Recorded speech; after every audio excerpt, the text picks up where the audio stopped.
I'm Almetria Vaba. I'm here with Garett Thomas, and we are talking movies. So the Oscar nominations came out. Yes. And last week. What are they? Well, the Best Picture nominees, I think, was what we wanted to talk about. The Best Picture nominees. Well, There's year, like 500. Not 500. It's 10, but that's still twice as many as in recent times. So I think they go. We have Avatar, The Hurt Locker, An Education, A Serious Man. I don't know very much about that one at all. Inglourious Bastards. I have to say Inglourious Bastards because I don't want to say that on TV. Precious, Up in the Air, District 9, and The Blind Side. Okay, question one. Have you seen all these movies? No. Why are there 10? I think it's the Academy's way to try to get more people to garner them up to want to watch the Oscars because the viewership has been down in recent years. So You think that's because it's boring? I don't think it's boring. But do you think people find it boring? Some others might find it boring. You know, it's not like someone's kicking a ball over a goal line. You know, it's just watching people go up on stage and give their thanks to the Academy and with this little gold guy in their hand.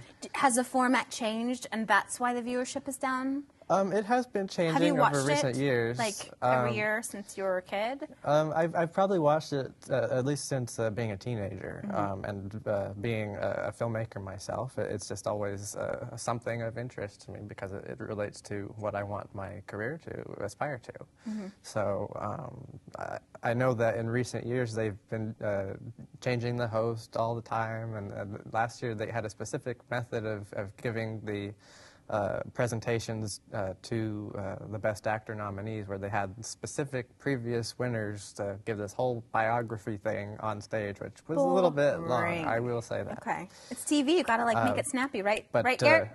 Right? If it's entertaining. Okay. Some things don't have to be snappy and they still can be entertaining. All right. But usually the Oscars tend to be between 3 and 4 hours, so usually if you're watching the Oscars, you have to know that already. Right. So. And a lot of it also isn't just for the acting nominees. There are typically 20-something Okay, so name your top awards. three. The top three awards. Of the top three Top movies. three Best Picture nominees. Yes, exactly. Hands down, The Hurt Locker. That's the one about Sandra Bullock adopting? No, that's The Blind Side. Okay. That has nothing to do with But that is one of the nominees. That's also okay. one of the nominees. But Garett's top three. Definitely the Hurt Locker is on top. It was directed by someone from San Carlos. Right. Her name is Catherine Bigelow. And you're in love with her, we know. I'm not quite in love with her, Yeah, I wouldn't she's say cute. that. But she was born and raised from San Carlos, and she very well might be the first female ever to win Best Director in its 82 years history. So what's the movie about in brief? It's in brief, it's about some Iraqi soldiers who are bomb diffusers, and it goes via the expression that war is a drug. And so you see the experience of like them being addicted and all that. Sounds so much better than football. Sorry football folks. I would have to agree. Yeah. I mean, it sounds really interesting. What's your number two? For number two, I still have to think about it, but I really liked the film Don't think about it. Up. Up, okay. That's that kid movie, right? It's not just a kid movie. Okay. It was a fantastic three-dimensional Pixar film that is really heartfelt, and you really just have to see it, but it has some really great moments that are non-dialogue. For instance, it shows the entirety of a marriage relationship between a man and a woman that within like 4 minutes you see them from childhood to elderly age.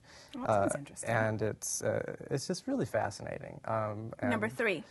Number three, I don't want to say Avatar because I Then haven't. don't say I it. haven't Nobody's seen all forcing 10. you. There's nothing behind your back. I haven't seen all 10 yet, Yeah. but I really do want to see Precious and Up in the Air still, and Inglourious Bastards, because that has 8 nominations. Avatar and The Hurt Locker have 9, and they're tied for the most. But until I see them all, for the moment, I will say Avatar for 3. So what's of all the movies you just listed that you haven't seen, what's the one you're like, oh my gosh, I gotta see that movie?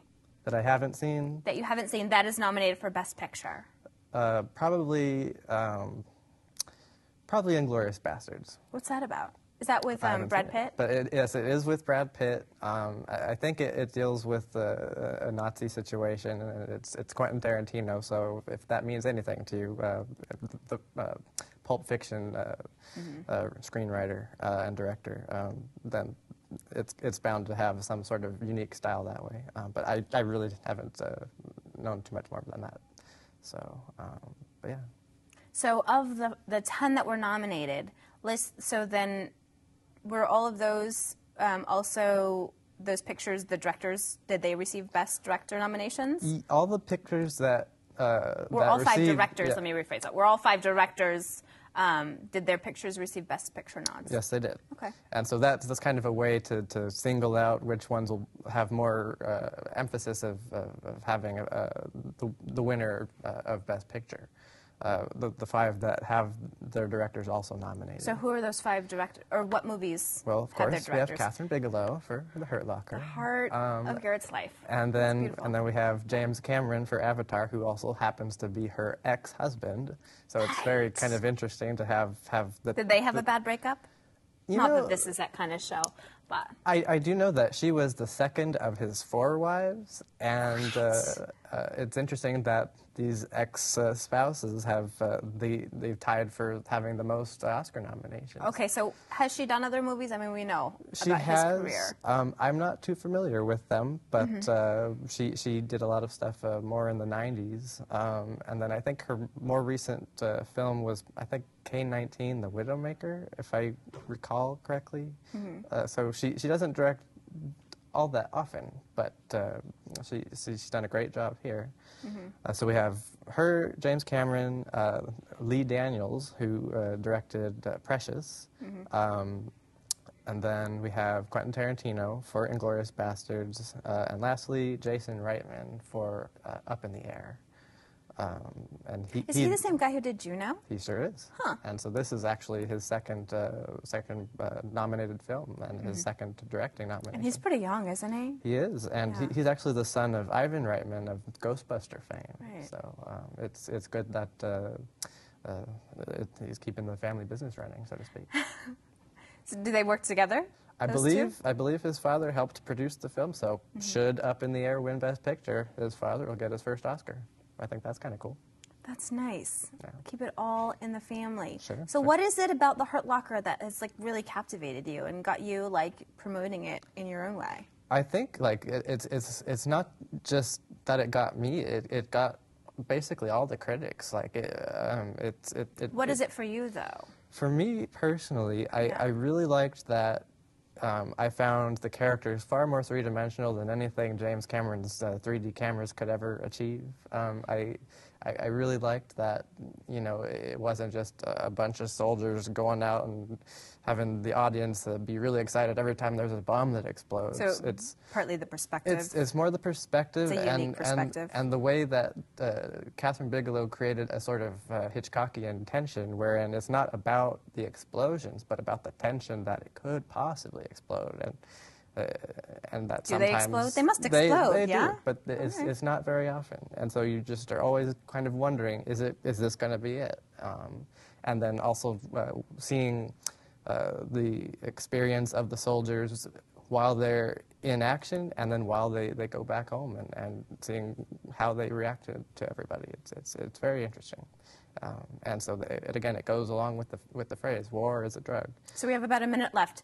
Do you have like Oscar night party at your house? Do you have some sort of ritual that you I like? typically do. I mean, do? I have no idea what I'm doing this You year get your yet, like but tuxedo tie on. no, we don't and- do any of that. Okay. But for the past probably 5 years at least, it was started back when I was in college. I've always had just a friend party that, and it's always at a different place. But we set the Oscar television up, and we have predictions all ready for everyone to Awesome. make. And That's all the time we have. Yeah.